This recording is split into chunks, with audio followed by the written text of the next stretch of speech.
Hello दोस्तों, channel में आपका फिर से स्वागत है। ट्रेडर्स को हमेशा एसेट्स की प्राइसेस में मैसिव जंप से फायदा हुआ है, खासकर वॉलेटाइल मार्केट कंडीशंस के दौरान।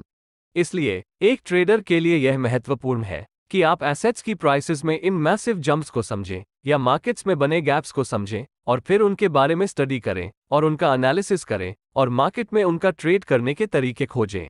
गैप्स आखिर क्या है? लगातार दो कैंडल्स के क्लोजिंग प्राइस और ओपनिंग प्राइस के बीच के डिफरेंस को गैप कहा जाता है। या सीधे शब्दों में कहें तो गैप किसी एसेट की प्राइस में डिसकंटिन्यूटी का एक एरिया है जहां एसेट की प्राइसेस या तो गिरती है या प्रीवियस डे की क्लोज के संबंध में बढ़ जाती है। एक गैप तब होता है जब प्राइस दो ट्रेडिंग पीरियड्स के बीच स्किप हो जाती है, यानी कुछ प्राइसेस को स्किप कर देते हैं। इसलिए ये प्राइस चार्ट्स पर वॉइड बनाता है। प्राइस गैप्स चार्ट्स पर एक ऐसे एरिया है जहां कोई ट्रेडिंग नहीं हुआ है। अब आपके मन में एक सवाल होगा कि मार्केट में प्राइस गैप क्यों होता है? मार्केट्स में गैप्स क्यों होते हैं? इसके कुछ रीजंस हैं। सबसे पहले, गैप्स डिमांड और सप्लाई के बीच का इम्बैलेंस को दर्शाता है। उदाहरण के लिए, गैप अप बायर्स की अग्रेसिवनेस के कारण है, जिसका अर्थ है कि मार्केट में अधिक बाय ऑर्डर्स हैं या सप्लाई की तुलना में डिमांड अधिक है, जो प्राइसेस को ऊपर बढ़ने के लिए एक बूस्ट देगी, या दूसरे शब्दों में प्राइसेस गैप अप होगा। इसी तरह सेलर्स द्वारा अग्रेसिवनेस के कारण गैप डाउन होता है, जिसका अर्थ है कि मार्केट में अधिक सेल ऑर्डर्स हैं या बस सप्लाई डिमांड से अधिक है, जिसके कारण प्राइस नीचे गिर जाती है। इसलिए गैप्स हमेशा उन प्राइस लेवल्स पर होता है जहां सप्लाई और डिमांड के बीच इम्बैलेंस होता है। गैप्स होने का दूसरा कारण पार्टिसिपेंट्स की ओवरनाइट सेंटिमेंट या किसी बड़ी खबर के कारण भी होता है। गैप्स आमतौर पर तब होता है जब कोई नई खबर आती है या कोई बड़ी अनाउंसमेंट होती है जिससे मार्केट के फंडामेंटल्स में बदलाव होता है, आमतौर पर जब मार्केट्स क्लोज्ड होते हैं। जब ऐसी न्यूज़ फैलती है तो न्यूज़ की नेचर के आधार पर खरीदने या बेचने के लिए बायर्स या सेलर्स की ओवरफ्लो हो जाती है। और अंत में कभी कभी स्मार्ट मनी इंपॉर्टेंट सपोर्ट और रेजिस्टेंस लेवल्स को स्किप करने की कोशिश करती है, यानी अगर वे बुलिश हैं तो वे प्राइस को सप्लाई जोन के ऊपर गैप अप कर देंगे, जहां उन्हें संभावित रूप से सेलिंग प्रेशर का सामना करना पड़ सकता था। ध्यान देने वाली एक अन्य महत्वपूर्ण बात यह है कि गैप्स वास्तव में सपोर्ट या रेजिस्टेंस के रूप में कार्य कर सकते हैं।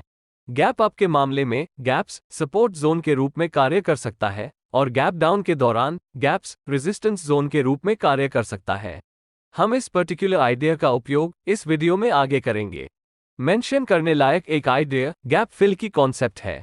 Gap fill previous close level तक की प्राइस रिट्रेसमेंट को रेफर करता है जहां गैप की ओरिजिन होती है। आप एक क्वेश्चन पूछ सकते हैं कि क्या सभी गैप्स फिल हो जाते हैं? इस प्रश्न का सरल उत्तर है नहीं, सभी गैप्स फिल नहीं हो जाते हैं। हालांकि 90% से अधिक गैप्स अंततः फिल हो जाते हैं। यदि आप ये सोचकर ट्रेड कर रहे हैं कि हर बार गैप भर जाएगा, तो प्रॉब्लम ये होगी कि अगर यह फिल भी जाता है तो इसमें बहुत लंबा समय लग सकता है, जबकि अधिकांश गैप्स जल्दी फिल हो जाएंगे। कुछ गैप्स महीनों या वर्षों तक नहीं भरे जा सकेंगे। यदि आप गैप्स को फिल होने के इंटेंशन से ट्रेड करना चाहते हैं तो आपको ये ध्यान रखना होगा कि सभी गैप्स नहीं भरेंगे और उनमें से कुछ को फिल होने में बहुत लंबा समय लगेगा। सभी गैप्स एक जैसे नहीं होते, गैप्स डिफरेंट टाइप्स के होते हैं। दरअसल गैप को उस कॉन्टेक्स्ट के आधार पर क्लासिफाई किया जाता है जिसमें वे दिखाई देते हैं। नंबर 1, ब्रेकअवे गैप्स या ब्रेकआउट गैप्स हैं। ब्रेकअवे गैप गैप के रूप में एक इंपॉर्टेंट सपोर्ट या रेजिस्टेंस या सिग्निफिकेंट ट्रेंड लाइन के ब्रेकआउट को दर्शाता है। यह आमतौर पर एक कंसोलिडेशन रेंज या किसी कंटिन्यूएशन या रिवर्सल पैटर्न्स जैसे इंपॉर्टेंट पैटर्न्स के पूरा होने के बाद अपीयर होता है। ब्रेकअवे गैप्स क्यों फॉर्म होता है? ब्रेकअवे गैप के पीछे का मेन लॉजिक ये है कि स्मार्ट मनी एग्जैक्टली जानता है कि रेजिस्टेंस एरियाज कहाँ है। यदि स्मार्ट मनी बुलिश है और हायर प्राइसेस की उम्मीद में है तो स्मार्ट मनी निश्चित रूप से एक रैली चाहेगी। अब समस्या यह है कि ओल्ड रेजिस्टेंस लेवल को कैसे अवॉइड करूं, जो कुछ सेलिंग प्रेशर ला सकता है। तो स्मार्ट मनी क्या करेंगे कि वे रेजिस्टेंस से बचने के एक तरीके के रूप में जितनी जल्दी हो सके सप्लाई जोन से परे गैप अप करेंगे। ब्रेकअवे गैप बनने के बाद अब हमारे पास बुलिश ट्रेंड का क्लियर सिग्नल है। स्मार्ट मनी हायर प्राइसेस पर स्टॉक खरीदना नहीं चाहता है। उन्होंने लोअर लेवल्स पर अपनी मेजॉरिटी होल्डिंग्स पहले ही खरीद ली है।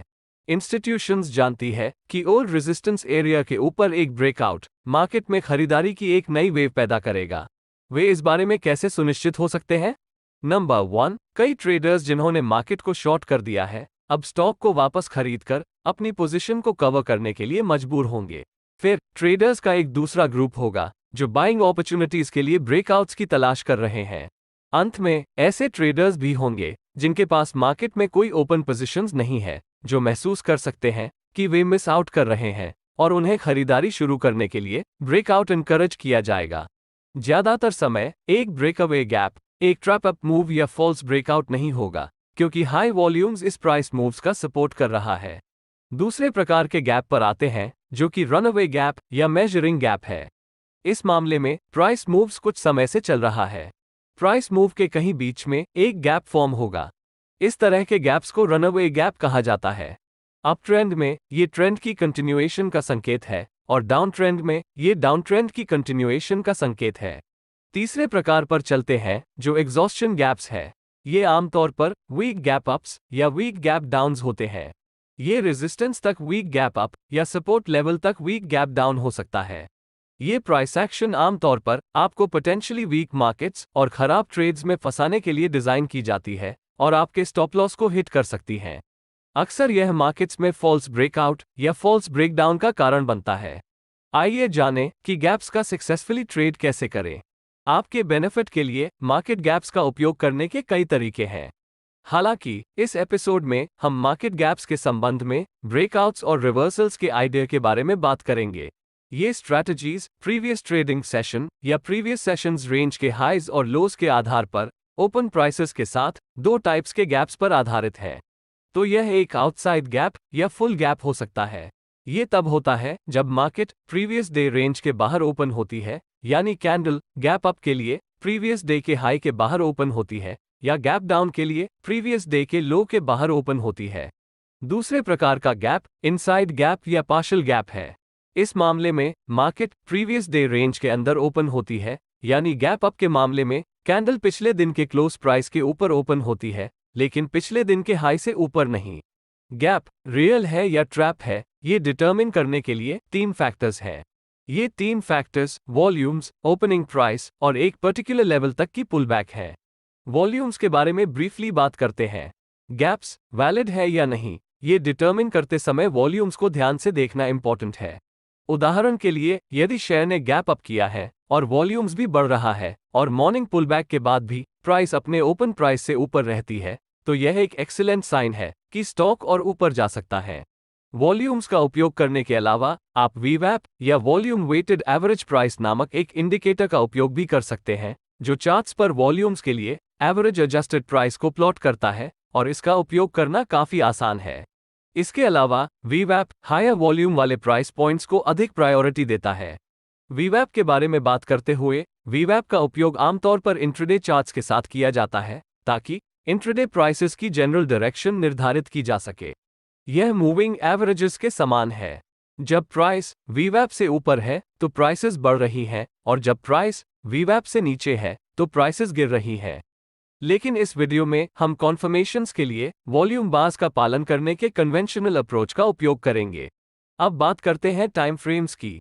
जिन स्ट्रैटेजीज के बारे में मैं चर्चा करने वाला हूं, वे स्मॉलर टाइम फ्रेम्स पर आधारित हैं, विशेष रूप से 5 मिनट के इंट्राडे चार्ट्स पर, और हम लगातार 2 कंसेक्यूटिव डेज के प्राइस डेटा पर डिस्कशन करेंगे जहां गैप्स हुआ है। शुरू करने के लिए मुझे पिछले दिन के हाइज और लोस को प्लॉट करना होगा और चार्ट पर वॉल्यूम इंडिकेटर को भी ऐड करना होगा। फिर आपको ये देखना होगा कि क्या ये गैप अप या गैप डाउन है, और यह भी पता लगाना है कि फॉर्म हुआ गैप पार्शियल गैप था या फुल गैप। अब इन प्रीरेक्विजिट्स को खोजने के बाद आप या तो ब्रेकआउट अप्रोच या रिवर्सल अप्रोच अपनाने के लिए तैयार हैं। और सबसे महत्वपूर्ण बात, गैप ओपनिंग की केस में मार्केट खुलने के बाद पहले 1 घंटे के लिए ट्रेड्स न करें, क्योंकि हमें मॉर्निंग प्राइस रेंज को समझने की जरूरत है, या ऐसी वॉलेटाइल ओपनिंग के दौरान होने वाले प्राइस एक्शन को समझने की जरूरत है, ताकि कुछ कॉन्फिडेंस के साथ अपनी स्ट्रैटेजी को इंप्लीमेंट कर सके। जैसा कि मैंने पहले मेंशन किया है कि 2 टाइप्स के गैप्स हैं, पार्शियल गैप्स और फुल गैप्स, और इन्हें आगे पार्शियल गैप अप और पार्शियल गैप डाउन और फुल गैप अप और फुल गैप डाउन में कैटेगराइज किया जा सकता है। तो इन 4 कैटेगरीज के गैप्स के लिए हम वास्तव में एक लॉन्ग ट्रेड और एक शॉर्ट ट्रेड इंप्लीमेंट कर सकते हैं, जो हमें यूज करने के लिए 8 अलग अलग स्ट्रैटेजीज प्रोवाइड करेगा। लेकिन इस पॉइंट पर मैं 4 स्ट्रैटेजीज की एक्सप्लेनेशन करूंगा जिनकी विन रेट अन्य 4 स्ट्रैटेजीज की तुलना में अधिक है, और मैं ये स्पष्ट कर दूं कि कभी कभी ट्रेड्स हमारी प्लान के अनुसार काम नहीं करते हैं, और यह बेहतर है कि हम ऐसी सिचुएशंस में ट्रेड न करने का डिसीजन ले। चलो फुल गैप्स के साथ ट्रेडिंग करना शुरू करते हैं। आइए फुल गैप अप के बारे में बात करते हैं, यानी गैप अप कैंडल का ओपन प्राइस पिछले दिन के हाई से ज्यादा है। हमें यहां ध्यान देना होगा कि पिछले दिन का हाई एक इंपॉर्टेंट प्राइस लेवल है जो प्राइसेस के लिए सपोर्ट लेवल के रूप में कार्य कर सकता है। ये गैप अप की डायरेक्शन में बाइंग प्रेशर पैदा कर सकता है। तो इस पर्टिकुलर सिचुएशन में हमें मार्केट ओपनिंग के पहले 1 घंटे के दौरान प्राइसेस की एक रेंज बनाने के लिए इंतजार करना होगा, और अगर प्राइस पिछले दिन के हाई लेवल्स पर पुल बैक करती है, जो कि यहाँ एक डिमांड जोन है, तो हम देखेंगे कि जब प्राइस वास्तव में ओपनिंग रेंज हाइज या मार्केट ओपन के पहले घंटे के दौरान बने हाई के ऊपर टूट जाती है, तो अपसाइड डायरेक्शन में एक कंटिन्यूएशन ट्रेड ले सकता है। हमें यह भी देखना होगा कि वॉल्यूम्स फेवरेबल है या नहीं, जो हमारे ट्रेड की कंफर्मेशन को मजबूत करने में मदद करेगा। हम रेंज के हाइस के ऊपर एक लॉन्ग ट्रेड एंट्री कर सकते हैं, और हम एक सूटेबल बफर के साथ पिछले दिन के हाई लेवल के नीचे स्टॉप लॉस रख सकते हैं। अगर ओपनिंग रेंज हाई बहुत बड़ी है, तो हम वास्तव में रेंज के ऊपर कम से कम 1.5:1 रिवॉर्ड टू रिस्क रखते हुए एक ट्रेड ले सकते हैं, और रेंज के नीचे या ब्रेकआउट कैंडल के लोज के नीचे स्टॉप लॉस लगा सकते हैं। अब आपके मन में एक डाउट हो सकती है कि क्या होगा अगर गैप अप बहुत बड़ा है, यानी अगर प्राइस पिछले दिन के हाई लेवल से काफी ऊपर ओपन होती है। इसका मतलब ये है कि यह सपोर्ट के किसी भी एरिया से बहुत दूर है, और ऐसे में प्राइसेस के वापस सपोर्ट लेवल या प्रीवियस डे हाइस पर रिट्रेस होने की चांसेस बहुत कम है। इसलिए एक प्राइस एक्शन ट्रेडर के रूप में हम कोई भी रीजनेबल ट्रेड्स इनिशिएट नहीं कर सकते हैं, क्योंकि कोई क्रिटिकल प्राइस लेवल्स नहीं है जहां हम ट्रेड एंट्री पा सकते हैं। निश्चित रूप से अगर मार्केट खुलने के बाद 1 घंटे की रेंज के पास कोई मेजर सपोर्ट और रेजिस्टेंस लेवल है, तो हम प्राइस एक्शन के आधार पर एक ब्रेकआउट या रिवर्सल अप्रोच अपना सकते हैं। इसके अलावा एक प्राइस एक्शन ट्रेडर के लिए प्राइस लेवल्स से इतनी बड़ी शिफ्ट से दूर रहना बेहतर है, क्योंकि ट्रेड्स की विन रेट कम हो सकती है। मैं यह नहीं कह रहा हूं कि ह्यूज गैप अप्स का ट्रेड करना संभव नहीं है। निश्चित रूप से वीवैप जैसे टेक्निकल इंडिकेटर्स के साथ ये पॉसिबल है, जिसके बारे में हम टेक्निकल एनालिसिस कोर्स में बात करेंगे, लेकिन प्राइस एक्शन के स्कोप में ऐसी सेटअप से दूर रहना बेहतर है। अब हम ऐसे ही एक मामले की बात करते हैं, लेकिन ये फुल गैप डाउन के बारे में है, यानी प्राइस पिछले दिन के लो से नीचे ओपन होती है। इस मामले में पिछले दिन का लो एक रेजिस्टेंस लेवल के रूप में कार्य करेगा, जहां पोटेंशियल सेलर्स आ सकते हैं और प्राइसेस को नीचे धकेल सकते हैं। तो हमारा अप्रोच ये होगा कि वॉलेटिलिटी के शांत होने के लिए पहले घंटे का इंतजार किया जाए, और फिर प्राइसेस में पिछले दिन के लो पर एक पुलबैक की तलाश की जाए, जो एक पोटेंशियल रेजिस्टेंस लेवल है। अब पहले घंटे के दौरान बनी रेंज की लो प्राइस को मार्क करें, और यदि प्राइस हाई वॉल्यूम के साथ इस रेंज के लोस के नीचे ब्रेक होने में कामयाब होते हैं, तो हम गैप डाउन की डायरेक्शन में एक कंटिन्यूएशन ट्रेड में एंटर कर सकते हैं।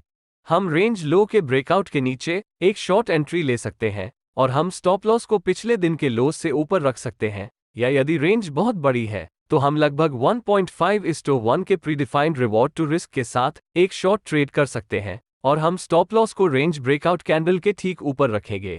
इसलिए बेहतर होगा कि जब प्राइस किसी सपोर्ट या रेजिस्टेंस लेवल्स का रिस्पेक्ट न करे, तो ट्रेडिंग करने से बचें। इन दो टेक्निक्स का ट्रेड करने का विचार पुलबैक की स्ट्रेंथ पर आधारित है, जिसका अर्थ है कि यदि पुलबैक बहुत मजबूत है और प्राइस हाई वॉल्यूम्स के साथ लेवल से टूट जाती है, तो हम इन दो स्ट्रैटेजीज को इंप्लीमेंट करने के बारे में सोच सकते हैं। यदि आप क्यूरियस हैं, तो आप अन्य दो स्ट्रैटेजीज के बारे में अधिक रिसर्च कर सकते हैं। आइए अब हम दो पार्शियल गैप ट्रेडिंग स्ट्रैटेजीज के बारे में बात करते हैं। जिन इंपॉर्टेंट पॉइंट्स पर हमने पहले चर्चा की है, उनमें से एक ये था कि एक गैप सपोर्ट या रेजिस्टेंस लेवल के रूप में कार्य कर सकता है। जब प्राइस चलती है और गैप को क्लोज कर देती है या गैप को फिल कर देती है, तो प्राइस अक्सर बाउंस हो जाती है और सप्लाई या डिमांड के एरिया के रूप में कार्य करती है। तो यहाँ विचार करने के लिए दो पोटेंशियल लेवल्स हैं। पहला पिछले दिन की क्लोजिंग प्राइस है, जो प्राइसेस का सपोर्ट कर सकती है, और दूसरा उस पर्टिकुलर डे की ओपनिंग कैंडल है। तो ये दोनों लेवल्स प्राइस रिवर्सल के लिए पोटेंशियल लेवल्स हैं। इसलिए इन दोनों लेवल्स को अलग अलग एंटिटीज के रूप में मानने के बजाय हम उन्हें एक जोन या प्राइस एक्शन के एरिया के रूप में देखेंगे। पार्शियल गैप अप के साथ शुरू करते हैं, यानी ओपन प्राइस पिछले दिन के क्लोज से ऊपर है, लेकिन अभी भी पिछले दिन के हाई लेवल से नीचे है। जब मार्केट में गैप अप होता है तो गैप किसी भी पुलबैक के लिए सपोर्ट लेवल के रूप में कार्य करता है। पुलबैक लोअर वॉल्यूम के साथ गैप का टेस्ट करता है, जो हमें बताता है कि प्राइसेस को गैप से पार पाने या गैप के नीचे ब्रेकआउट होने के लिए पर्याप्त स्ट्रेंथ नहीं है। इसके बजाय गैप सपोर्ट बन जाता है और ऊपर की ओर एक पोटेंशियल प्राइस रिवर्सल संभव है और ट्रिगर होने वाला कोई भी बुलिश सिग्नल हमारी बाय एंट्री है। तो यह एक बुलिश पिनबा या एनगल्फिंग पैटर्न आदि हो सकता है। जब प्राइसेस बढ़ने लगती हैं तो हम वॉल्यूम्स इंक्रीज होने की भी उम्मीद कर सकते हैं। हम इस बुलिश सिग्नल पर लॉन्ग एंट्री लेने की सोच सकते हैं, यानी हम रिवर्सल कैंडलस्टिक के हाई के ऊपर एंटर करने की प्रतीक्षा कर सकते हैं, या इससे भी अधिक कंजर्वेटिव अप्रोच के लिए हम तब एंटर कर सकते हैं जब प्राइसेस अब तक बने डे हाई लेवल से ऊपर टूटती हैं। लेकिन यह एंट्री अप्रोच का कोई सेंस नहीं है यदि रेंज हाई पिछले दिन के हाई के बहुत करीब है, क्योंकि पोटेंशियल सेलिंग प्रेशर आ सकता है और आपका ट्रेड आपके खिलाफ जा सकता है। इसलिए एक अच्छा रिवॉर्ड परसेंटेज बनाए रखना सुनिश्चित करें और उन महत्वपूर्ण लेवल्स पर नजर रखें जहां अपोजिंग प्रेशर संभावित रूप से आ सकता है। हम स्टॉप लॉस को गैप जोन के ठीक नीचे रख सकते हैं और हम रिवॉर्ड टू रिस्क को 1.5:1 तक रख सकते हैं, या आप पिछले दिन के हाई लेवल के रूप में भी टारगेट को डिसाइड कर सकते हैं। तो इस स्ट्रैटेजी का बेनिफिट यह है कि gaps 90% of the time fill होता है, इसलिए यह एक लोकप्रिय ट्रेडिंग स्ट्रैटेजी है। दूसरी स्ट्रैटेजी तब होती है जब पार्शियल गैप डाउन होता है, यानी ओपन प्राइस पिछले दिन के क्लोज से नीचे होता है, लेकिन यह अभी भी पिछले दिन के लो से ऊपर होता है। जब मार्केट में गैप डाउन होता है तो गैप किसी भी पुलबैक के लिए रेजिस्टेंस लेवल के रूप में कार्य करता है। यदि पुलबैक स्मॉलर वॉल्यूम के साथ गैप का टेस्ट करता है तो यह हमें बताता है कि प्राइस में गैप को तोड़ने या गैप के ऊपर ब्रेकआउट करने के लिए पर्याप्त ताकत नहीं है। इसके बजाय गैप रेजिस्टेंस लेवल बन जाता है और नीचे की ओर एक पोटेंशियल प्राइस रिवर्सल संभव है। और कोई भी बेरिश सिग्नल जैसे बेरिश पिनबा या बेरिश एनगल्फिंग कैंडल्स आदि जो ट्रिगर होता है, यह मार्केट को शॉर्ट करने का हमारा अपॉर्चुनिटी है। ये भी जांचें कि क्या प्राइस मूव के साथ हाई वॉल्यूम्स जुड़ा हुआ है। आप बेरिश कंफर्मेशन कैंडलस्टिक के नीचे एक शॉर्ट ट्रेड कर सकते हैं और सेफ्टी के लिए गैप के ठीक ऊपर स्टॉप लॉस लगा सकते हैं, या रिस्क मैनेजमेंट के एक हिस्से के रूप में एक प्रीडिफाइंड रिवॉर्ड टू रिस्क रखना बेहतर है। अब ये दो पार्शियल गैप ट्रेडिंग स्ट्रैटेजीज हैं। अन्य दो टेक्निक्स एक पार्शियल गैप अप के साथ शॉर्ट एंट्री और एक पार्शियल गैप डाउन के साथ लॉन्ग एंट्री है। इन स्ट्रैटेजीज में भी वॉल्यूम्स और पुलबैक्स महत्वपूर्ण है, यानी अगर कोई पुलबैक होता है और फिर गैप जोन के माध्यम से एक स्ट्रॉन्ग वॉल्यूम ब्रेकआउट होता है तो हम इन टेक्निक्स का उपयोग करने के बारे में सोच सकते हैं। आप चाहें तो इन्हें खुद चेक कर सकते हैं। जब आप इन सभी स्ट्रैटेजीज पर ध्यान देते हैं जिन पर हमने चर्चा की है, हम वास्तव में गैप की डायरेक्शन में ट्रेड कर रहे थे और इसके अगेंस्ट नहीं। एक बार फिर यह आप पर निर्भर है कि आप वास्तव में चार्ट पर इन स्ट्रैटेजीज का बैकटेस्ट करें और पता करें कि क्या आप इसे अपने ट्रेड्स में सक्सेसफुली इंप्लीमेंट कर सकते हैं। दोस्तों, आज के लिए बस इतना ही। अगर आपने आज कुछ नया सीखा है तो कृपया इस वीडियो को लाइक करें और अपकमिंग कोर्सेज के लिए चैनल को सब्सक्राइब करें।